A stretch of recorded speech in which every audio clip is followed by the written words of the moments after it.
Right, welcome to our live stream at Breaking Trail. What a nice room. Yeah, thanks for the comment. I'm gonna bring in Balakhilya as well. Namaste, Balakhilya. Namaste, Ruben. Haribo. Namaste. Good to see you. Can you hear me? I can.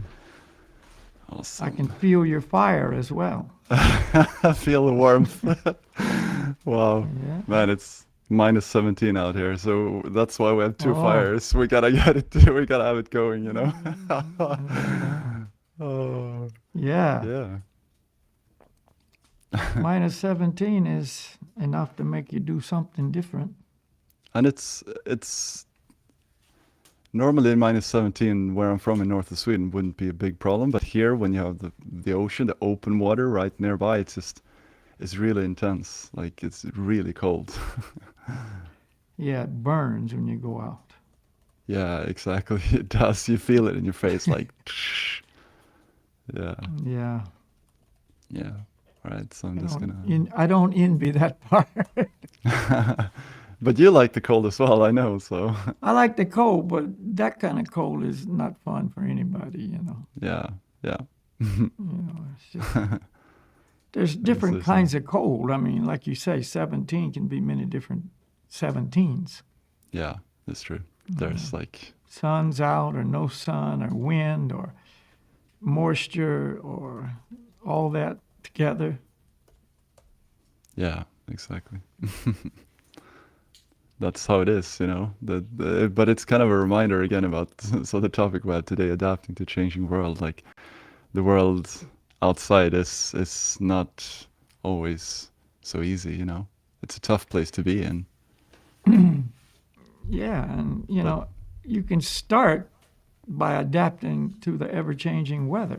You know, if you're in a place like you are, really, I mean, it's all part of the same story. You just got to learn to deal with different changes on different levels, you know. But the weather is a good practice ground, you know. It's a good place to get training. It's true. You know, so if you can go out and look at 17 damp, cold, and, you know, 0 in basically the same way, you just add the clothes or take them off or, you know, adjust the layers in a certain way. That's actually good training. Yeah. You know, there was a period, I don't know, some years ago, and there was a whole winter where I did cold water bathing. And I made it a point to just basically do it every day. And really?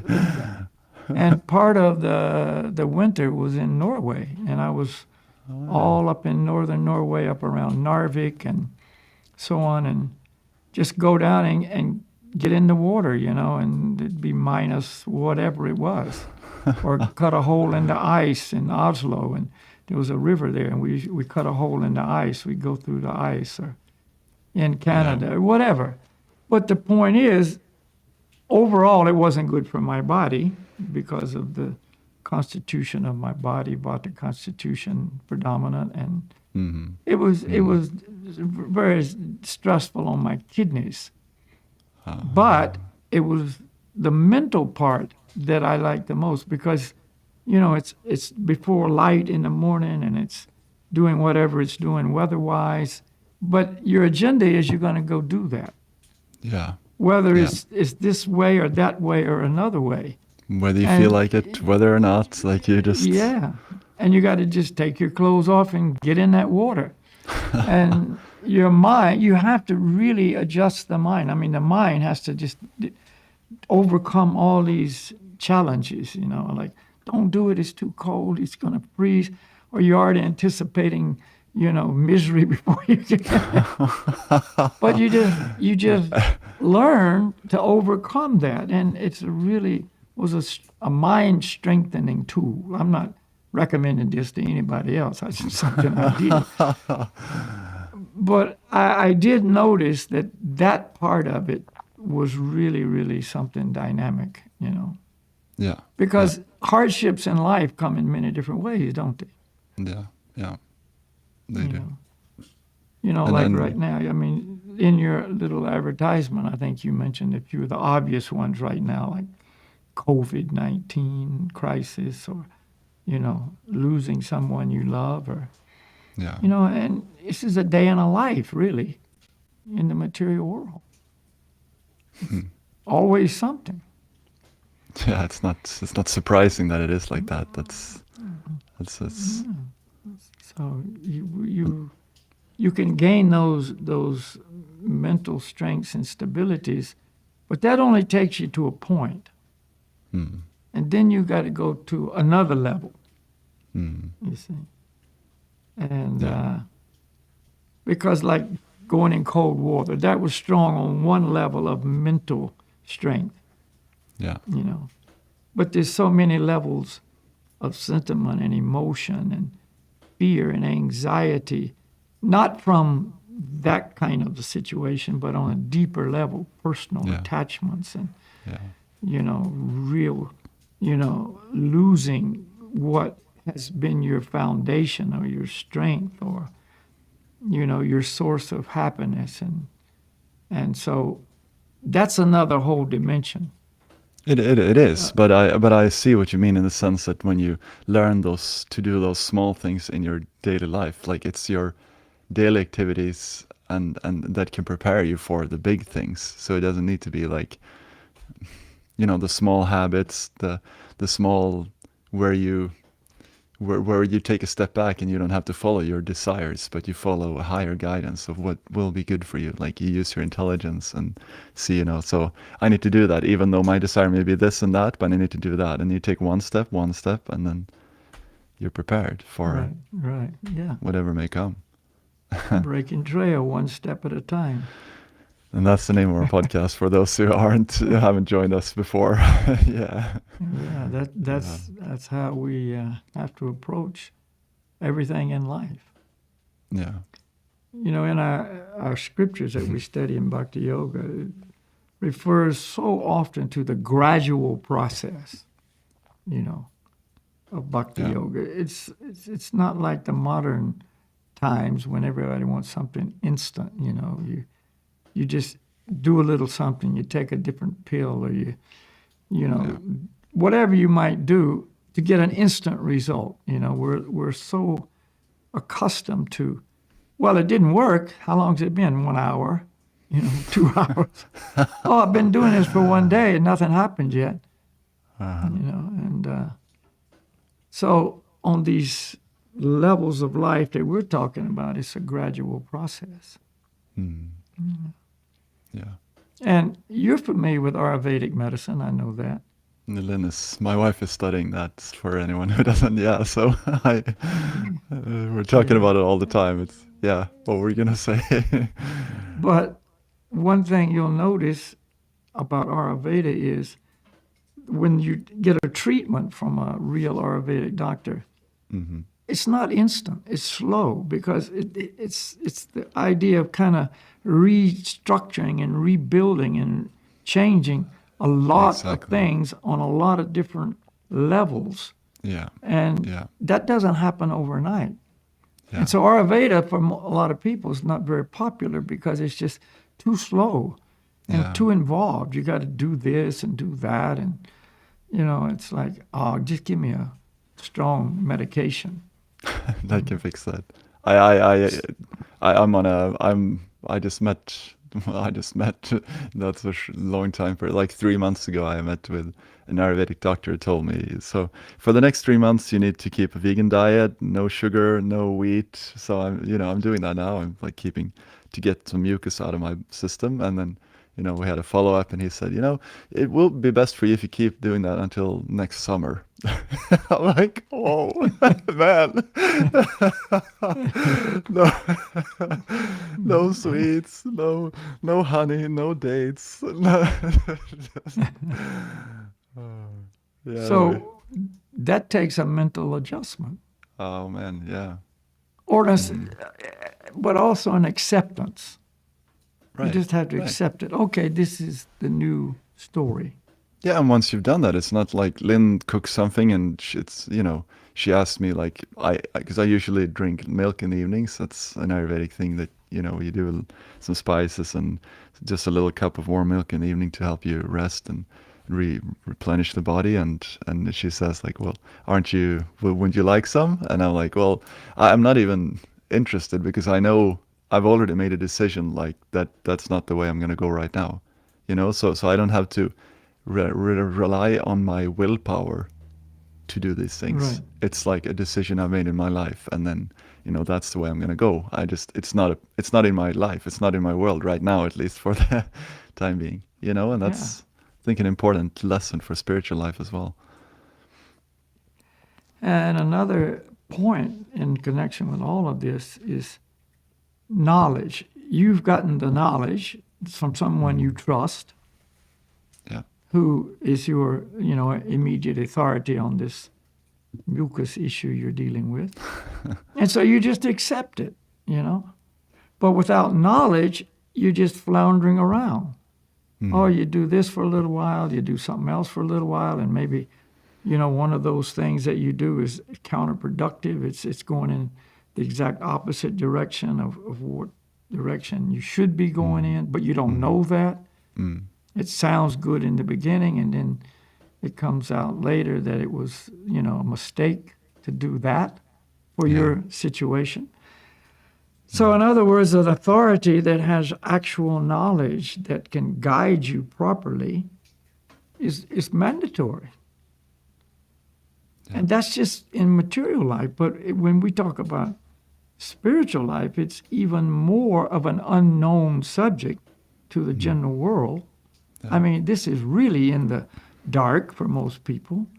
Yeah. And so even more so, you need a real authority who has real vision and shines a light on the truth of life. Yeah. And Mm. yeah.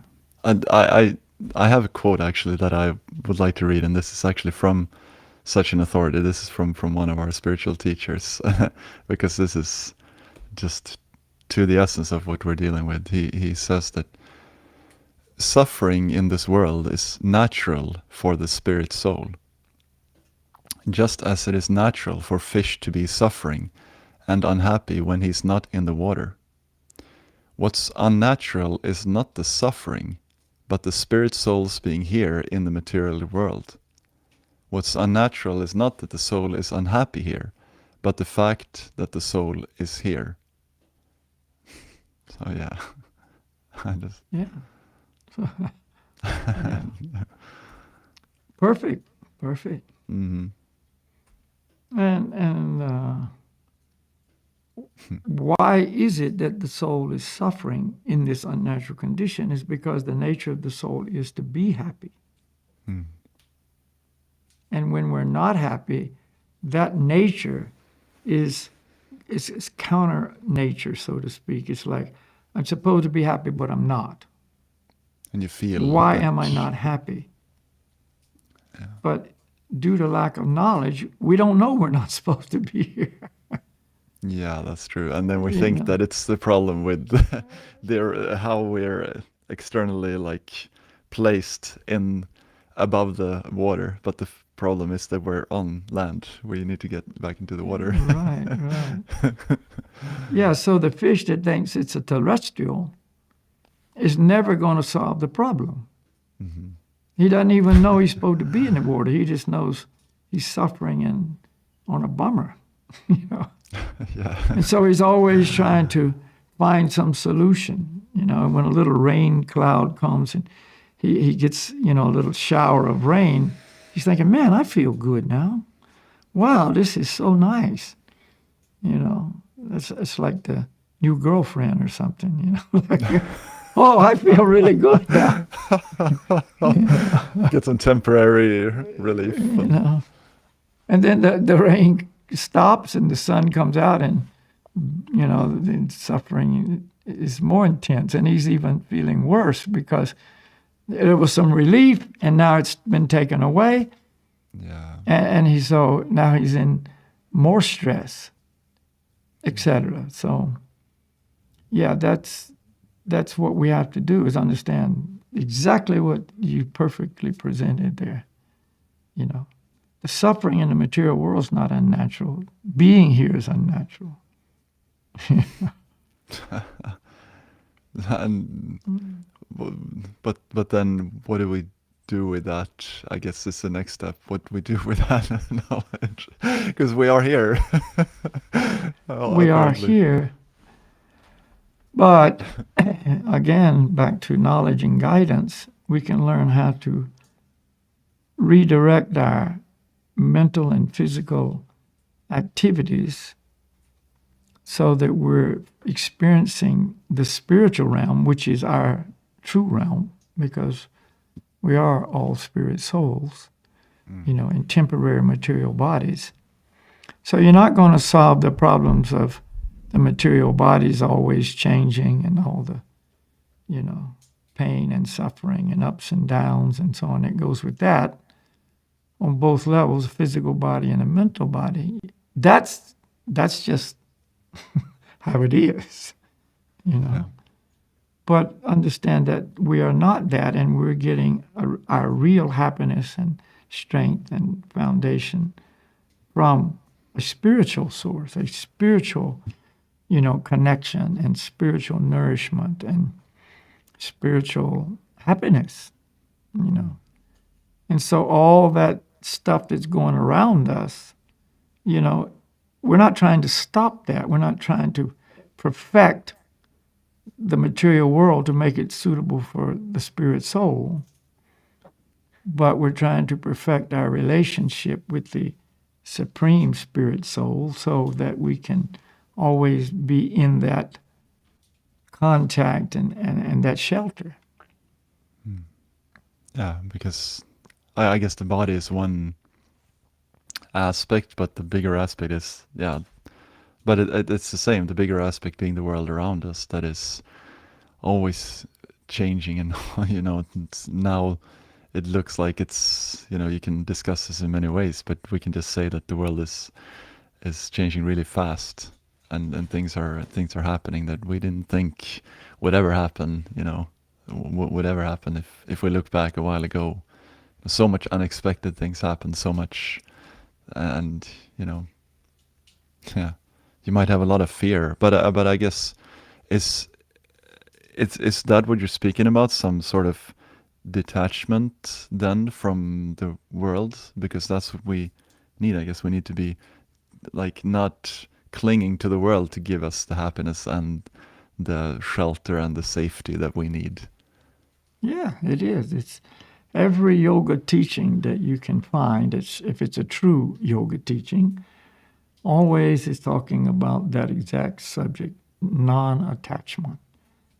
Yeah. You can be involved in a lot of things, which is, you know, obviously necessary on many occasions, to be involved in many things in the material world. We're not promoting recluse type life.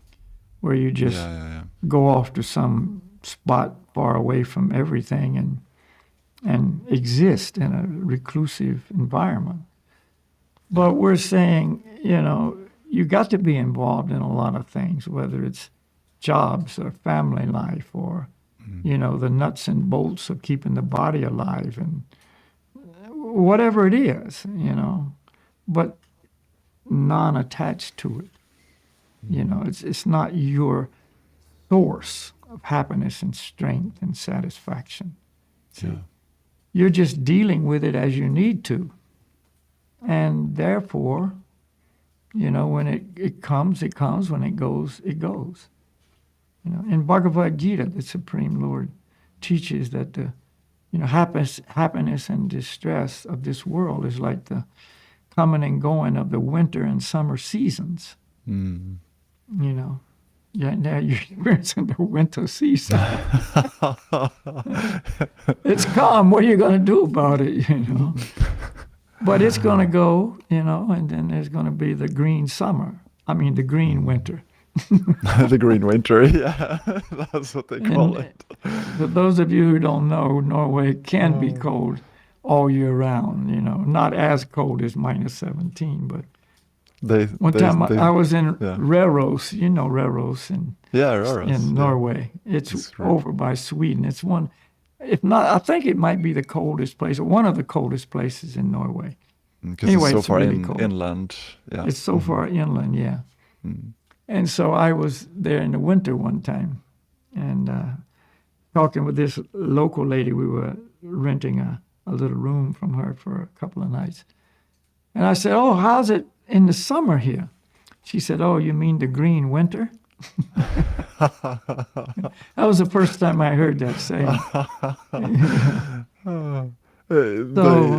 They also say like we have 10 months or 9 months of like winter, and then we have 3 months of bad ski conditions or poor ski conditions. Like the ski conditions are a little bit worse than usual for 3 months.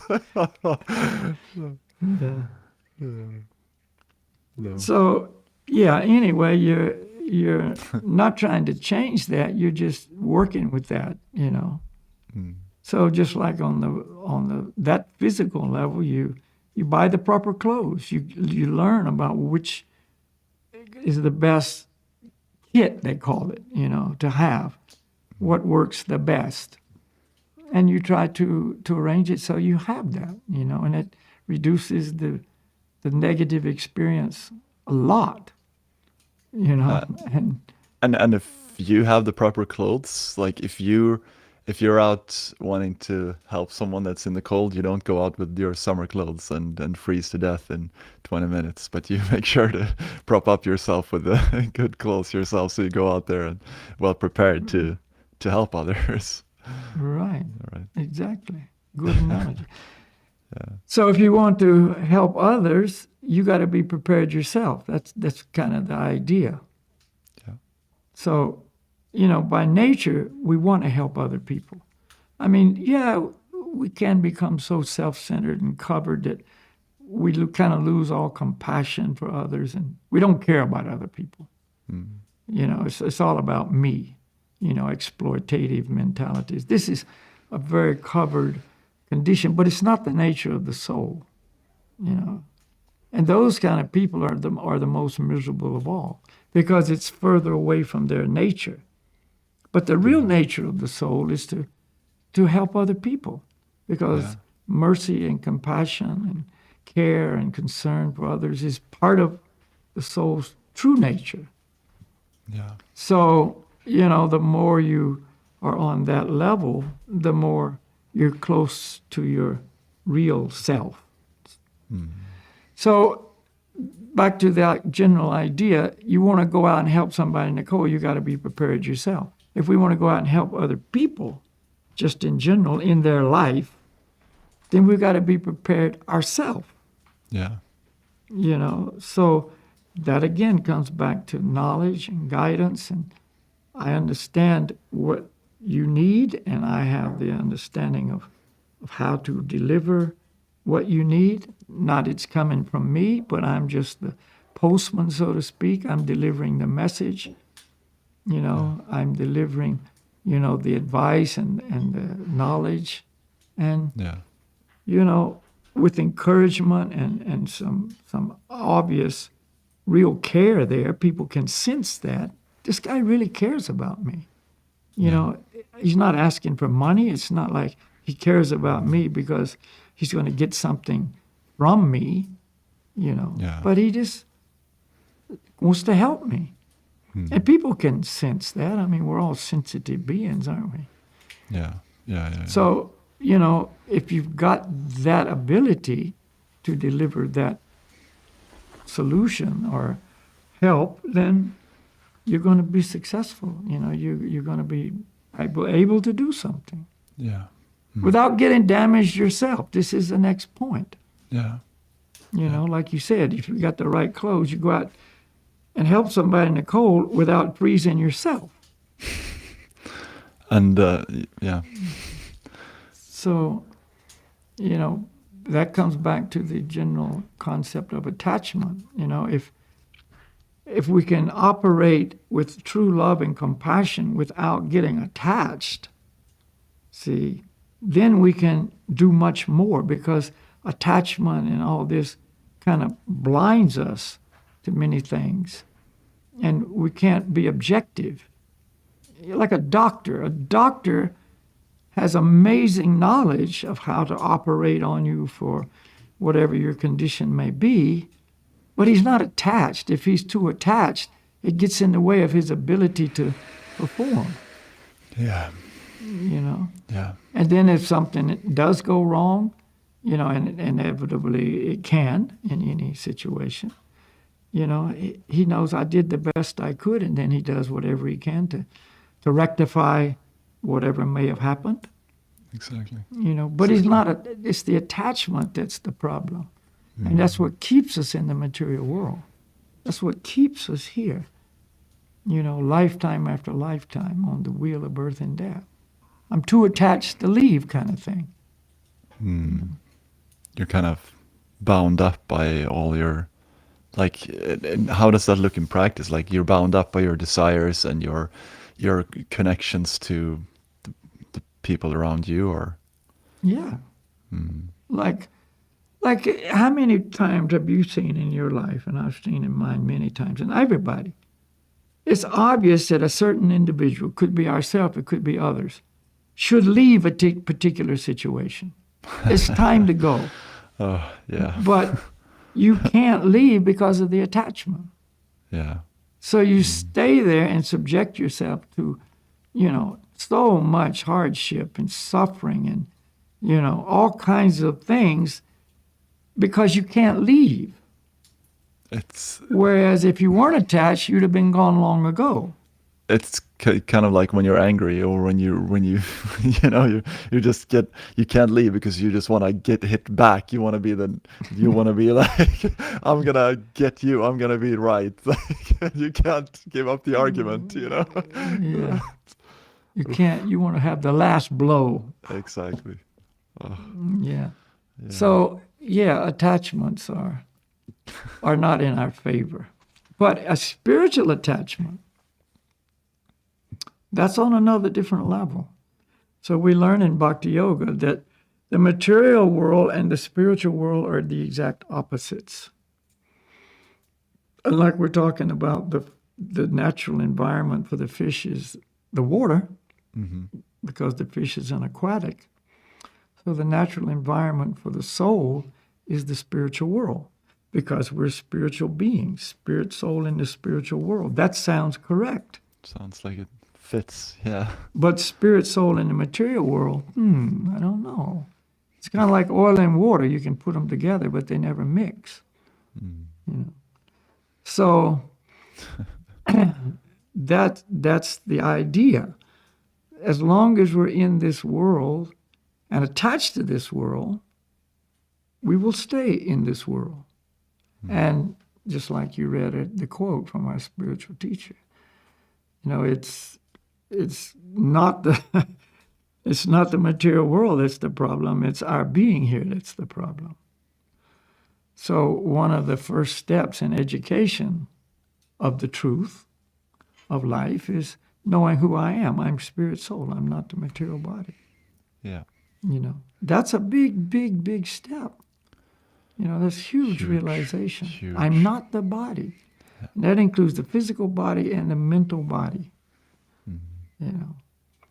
So once a person maybe doesn't realize it fully, but like I realized it, but accepts it philosophically and understands it from that angle, then they can start to accept more about, well, what is good for me, the spirit soul, and what should I do to enhance my spiritual well-being, and kind of go away from 100% of what can I do to enhance my material situation. Yeah. How can I enjoy this material world more? Get away from that, because it's a self-serving dead-end street. Because your natural position isn't to be the enjoyer of the world, and then that will not be a harmonious situation. Like that doesn't work. So focus on the spiritual aspects of life. I'm gonna put some firewood on the. Otherwise, because it's our only way of heating. So, but I have a quote to read. Give me one second, and I'm just gonna throw on some. Go ahead. Do your duty. Those fires are not so good. They go out really quick. Like what? 20 minutes? 25 minutes?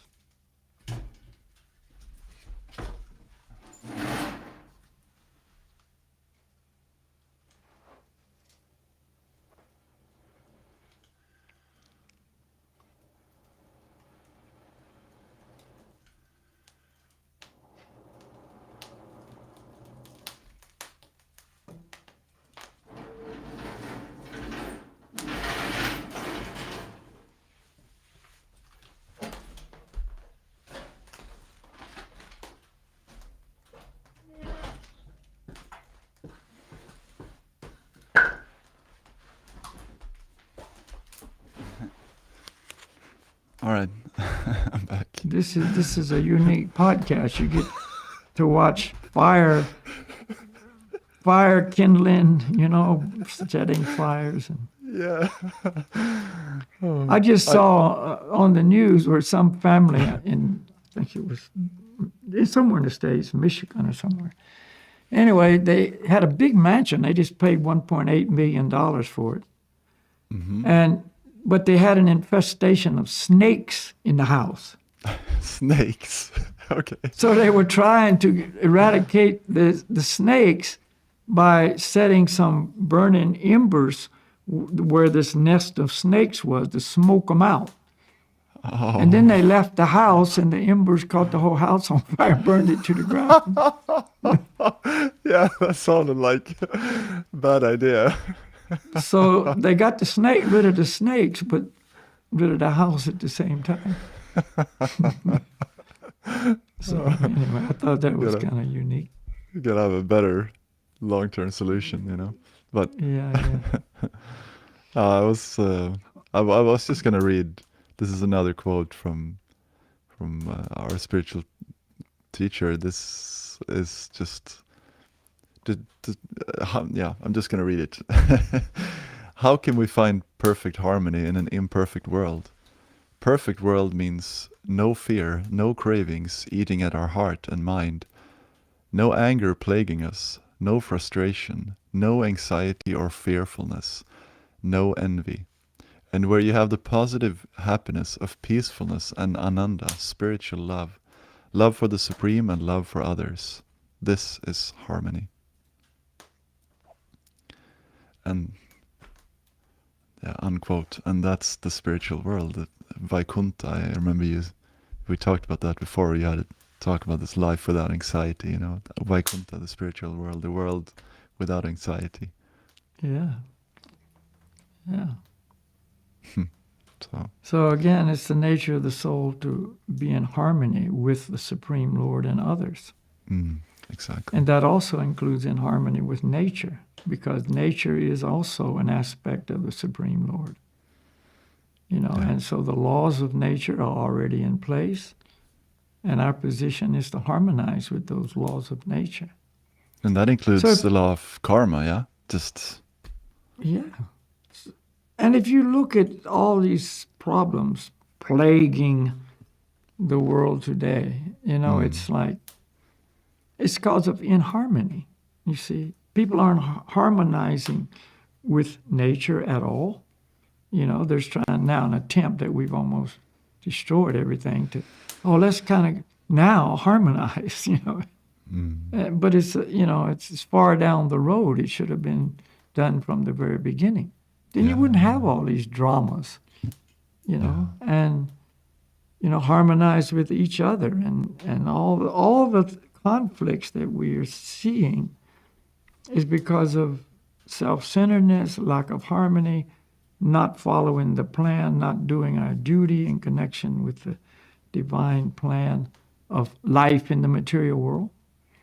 I mean, there is a plan of how to live in the material world and have a progressive spiritual journey back home. That's all outlined very clearly in the Vedas. As a society should be oriented in this direction, and the different members of society, according to their consciousness and attractions and abilities, should perform different functions to make the whole unit operate smoothly. And on the guidance goes on how to be in harmony with all aspects of our life. And, just the beautiful quote you just read about the care, the mercy, the love, and that's harmony, peace, freedom from fear, but it doesn't come by following a self-centered lifestyle of doing what I want to gratify my senses. That doesn't produce that. That produces the exact opposite of that. Quarrel, chaos, and confusion comes out of the self-centered, I, me, mine, I'm always right, I want to exploit and be the Lord. There's no harmony there. and that is, and that is the time that we're living in Kali Yuga, the age of. There are 4 different time periods. Actually, I was just the other week. I think this was 1 week ago. Joe Rogan he wrote a thing about it, and he said that we're now in Kali Yuga, and what we're seeing now was predicted long ago in the Vedas, and we should do our best to elevate ourselves and the world around us from the madness that is in the air, but understand that this insanity is all part of an infinite process. So I just thought that was interesting that he said also, that. Yeah, he said that 1 week ago, and then. Wow. Somebody I know must have talked to him.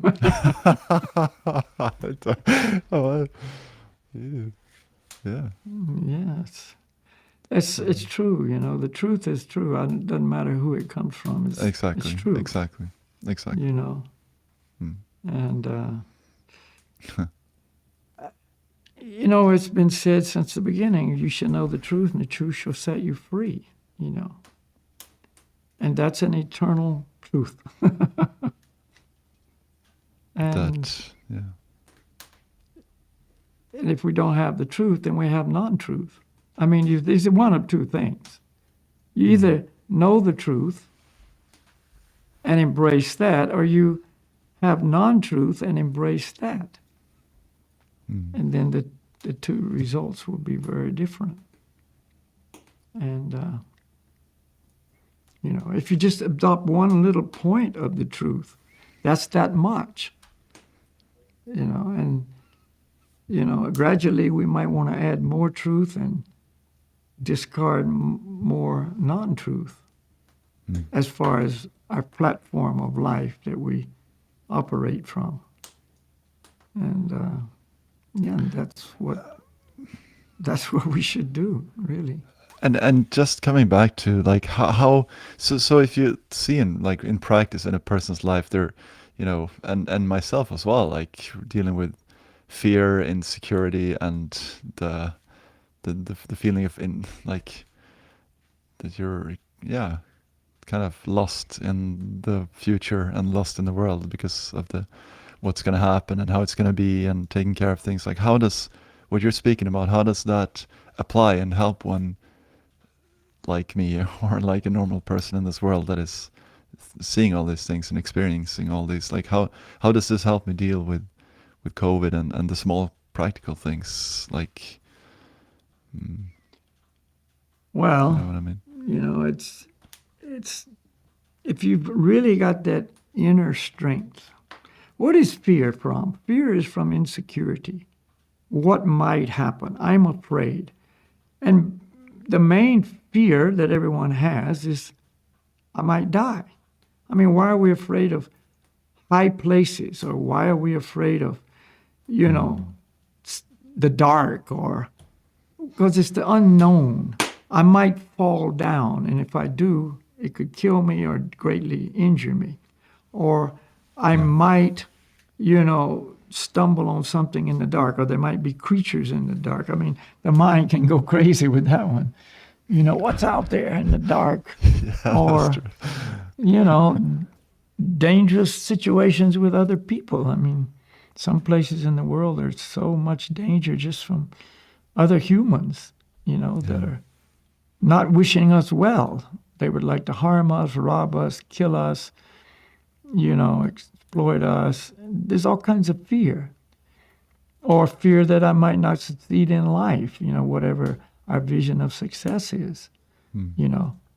It could be I won't get married, nobody will love me, or, I'll fail in my career, or, all kinds of different similar situations that produce anxieties and fear. Because that's kind of like my strength. That's kind of like where I'm trying to find shelter where there's no shelter. But if I've got that shelter, then I'm not afraid of all those things. I'm cautious, yes. I'm not stupid. I'm use my intelligence and try to avoid, as much, adverse situations as possible, and protect myself in whatever way I can, physically and mentally. But that's different than being afraid. Some people are paralyzed with fear. Yeah. It gets so bad they can't even go out of the house, can't even get out of bed. Exactly. And Or they even like they can't, hang out with their most loved ones because the fear is greater than, they're afraid that something's going to happen or they're going to get sick, or yeah, it's an intense paranoia. Yeah. yeah. I just heard, and I haven't seen it personally, but I was told it was recently in some news somewhere that there's whole families committing suicide. The mother and the father kill the kids and then themselves because of climate change. Oh. They see there's no future because, the doomsayers, the planet's going to get so warm, the sea's going to rise, and the storm, whatever, all the climate predictions, that they just see no reason to live. There's no future, and whole family is killed. I mean, that's how extreme it can be. I mean, the mind can just take us into these unbelievable acts of insanity because we're afraid of the future. So, but no matter how you try to adjust the mind materially, it's not good enough. It's just not good enough. There has to be that interspiritual strength, that connection, that knowing I'm spirit, soul, I'm not the body. And the worst scenario is I could die. And what does that mean? I, the spirit, soul, leave this temporary material body, which I'm going to do anyway. That's true. So it's not So that bad. whether it's from COVID, or whether it's from a car accident or cancer or old age. I mean, it's an inevitable future. And so I prepare for that.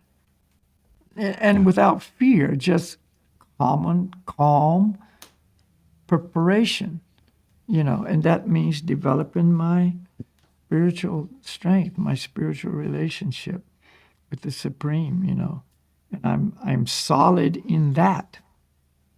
And if you look at the great saints of the past, many of them have been, really put to ill ends by people who couldn't accept what they had to say or understand what they were trying to do, you see.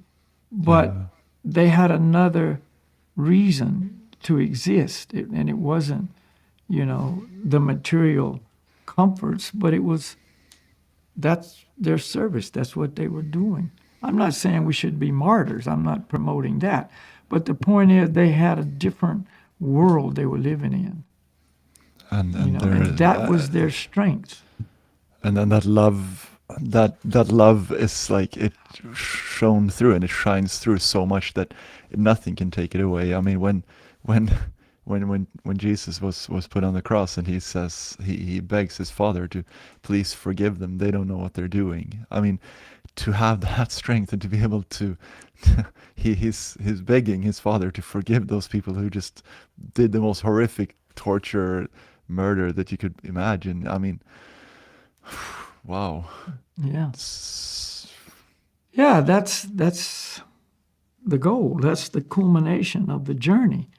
That's what we should try to get to, not artificially, but in reality. And one step at a time, moving in that direction. I'm going in that direction, That's exactly where I wanted to get to or end with or summarize with. Yeah, so continue, where to, how to do that in practice then, to apply this, to not just make it a podcast, episode that you're listening to on Saturday. That was fun. Go on with your life and nothing changes. Or, I mean, we could of course do that if we want, but if you want to change, then you got to change. Then you got to adapt a new way of thinking and feeling and willing and accept a higher guide and authority that can actually not only suggest that we do things, but encourage us to, engage in lifestyle practices that will bring about the change. Just like you said, your doctor, Ayurvedic doctor, told you, okay, here's the formula for your diet, da-da-da-da, and now do it for 3 months. Okay, now maybe you should do it till next summer. And he's not only just giving you that and just walking away, but he's constantly checking on you, how you doing, what's happening now, maybe adjust it a little bit, and then encouraging you, well, don't stop so soon, continue. So it's the same kind of concept. It's exactly the same. It's just a different set of instructions, different, level of encouragement and a different goal. Not about to get mucus out of your body. It's about to get out of your body. Out of your body. And return to the spiritual world. And keep the body healthy while you're in it. And then when it's time to go, you've prepared. This is that simple.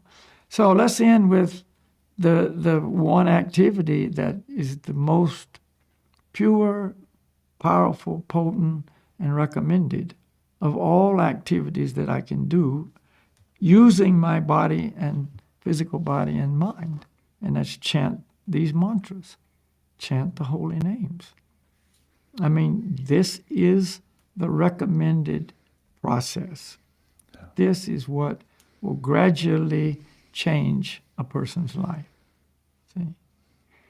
So, the mantra's transcendental sound have a transcendental spiritual effect upon us, the transcendental spiritual person that we are.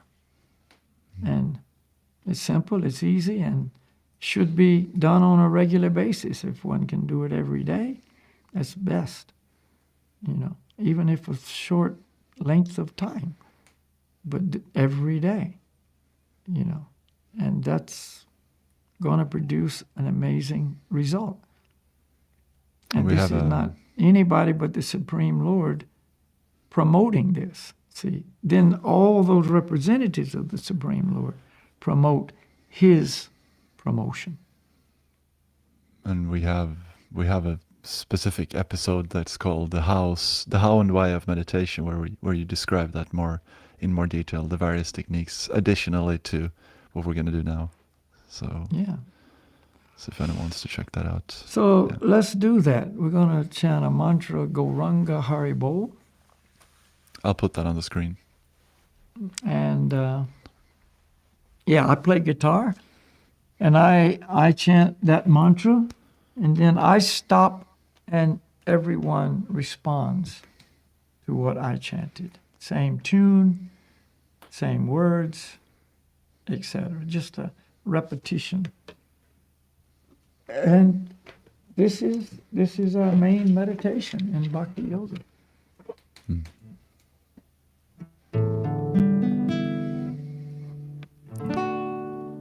So it's always good just to relax. If you already know the words, or once you learn the words, you can even close your eyes and just let yourself go into that moment of the sound.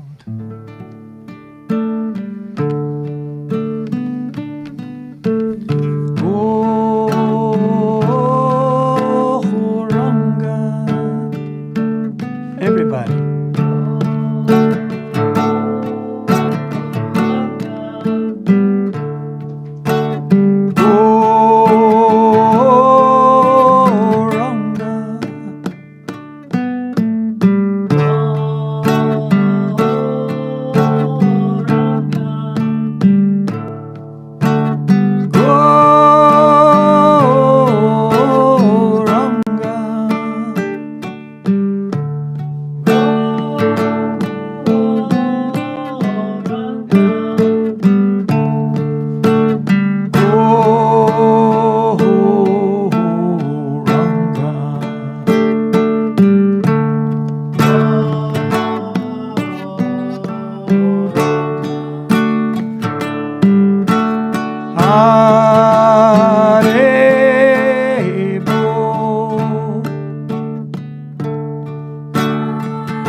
Haribol.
Hello. Okay. So you Thank can you. see that's easy and very enjoyable. Yeah. No big austerity there. and it's magic, really. I mean, it's magic. Yeah. Oh. I think it's frozen. Ruben, you're frozen. Need to put some more. Now you're back. Need to put some more fire on the firewood in the In the computer. But in the computer. How I don't know if we have time for a few questions. I've had just a few coming in on different social media platforms. If you have time, Balakhilya. Yeah, we got a couple of minutes. All right. Well, so first of all, there was one lady who was wondering about if you could explain what the Vedas are, the Vedic Vedas. The Vedas are the most ancient scriptures on the planet. They were written down 5,000 years ago by a literary of incarnation of the Supreme Lord, Srila Vyasadeva. And this is not the beginning of the Vedas. The Vedas are eternal. This is eternal knowledge. So before it was written down in this form of the Vedic scriptures, it was passed down orally through a line of perfect master-disciple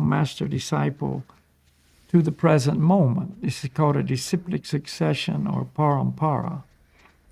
And so the truth comes from the Supreme Lord.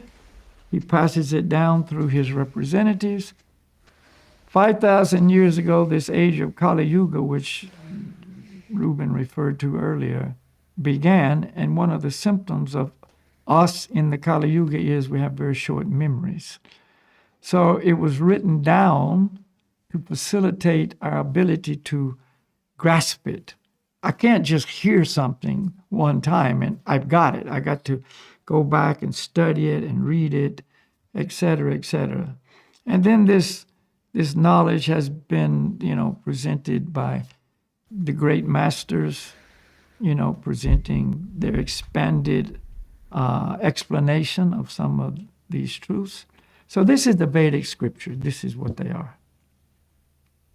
Yeah, thank you. And actually the word Veda means truth or knowledge. You can use it either way, truth or knowledge. There was also a person, I think maybe the same person, wondering about what your background is. Look at my Happy Man channel, and you can see on the introduction. So But yeah. anyway, Yeah.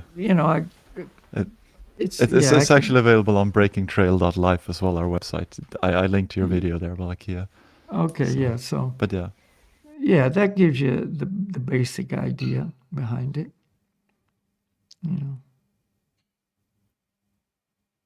Frozen again, Ruben.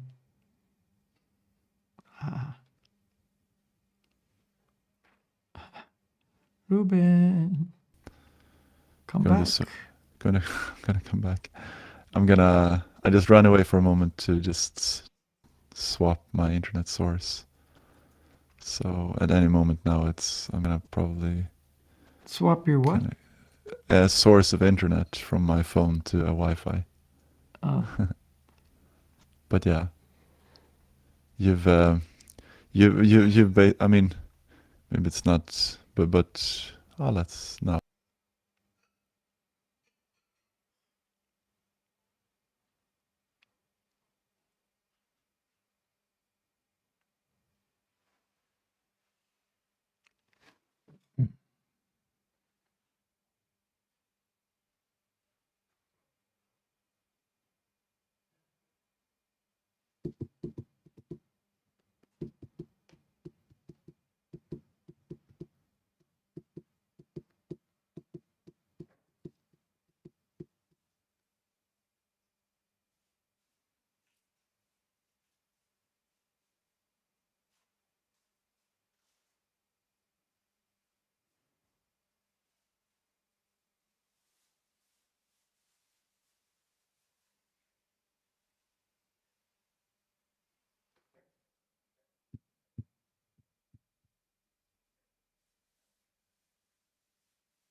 Yeah, here we are. So I guess you can still hear me. Ruben's doing whatever he's doing. And so, yeah, what's on this Breaking Trail Live about my background is, it's brief, but it's kind of to the point. But I grew up like, everybody in the material world, mom, dad, and, I'm the body kind of thing. One plus I had in my growing up is I was raised in a Christian family, so the whole concept of spiritual life and God and, Jesus and, serving the Lord and those kind of things were just basic ways of living for me when I grew up. And so that really was a big plus, all through my life, knowing those basic ideas about life. It was a big plus. So, Ruben, you back? I'm back, and I heard the end, but I think I know what you said. Yeah. Let's see if we got any more. I think maybe let's see if anyone has any other questions. Feel free to send us an email at ruben@breakingtrail.life, or you can send us a Facebook message, and hopefully we'll be seeing it. Yeah.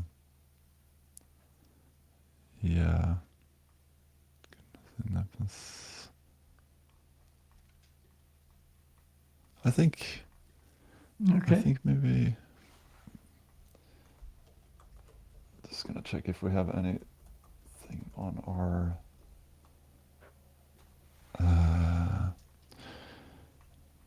no, yeah, I think that's it. I don't have any messages right now. So Okay, yeah. So yeah.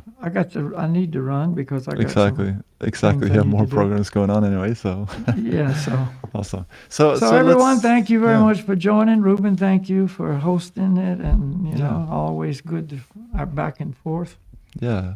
conversations. Thank you, Malikia. And Yeah. if anyone wants to check us out, you can find us on Spotify, Google, Apple Podcasts, YouTube. You can go to breakingtrail.life and find all the links there, and possibility to subscribe to our podcasts, our episodes. So yeah. Great. Right. Okay, namaste, haribol. Namaste. Thank you, Malikia. Thank you, Ruben. Hare Krishna. See you next week. All right. Ruben, you need to get a new stove. That thing only lasts about 20 minutes. Okay.